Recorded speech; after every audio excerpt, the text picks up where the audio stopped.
Consider it pure joy, my brothers, whenever you face trials of many kinds, because you know that the testing of your faith develops perseverance. Perseverance must finish its work so that you may be mature and complete, not lacking anything. Hello, this is Kenny Underwood coming to you from 1 Minute Sermon.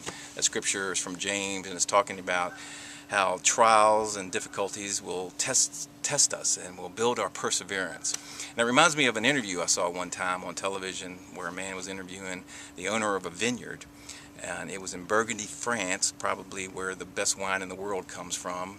And she was walking him through the vineyard and explaining the different terrain and how it affects the taste of the grapes, and how grapes grown on one slope may differ in their taste from grapes grown on another slope just 200 yards away. And it has to do with the angle of the sun and the drainage and the soil.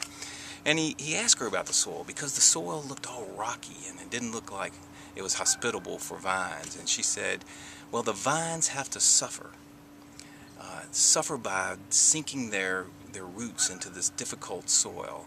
And by doing that, they build more hardy grapes.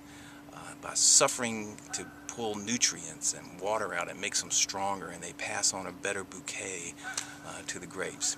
And it made me think about us and how God prepares us and has us persevere. And many of us go through hard times. In fact, all of us do.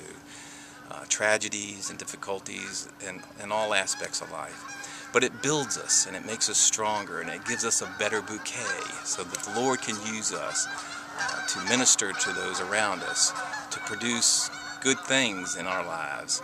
So next time you're going through difficulties or experiencing some type of tragedy or some hurdle to get over, just remember that scripture in James, and also remember the grapes and the vines and the suffering that they encounter, and remember that suffering and those trials that we encounter in our lives will better equip us to serve Him.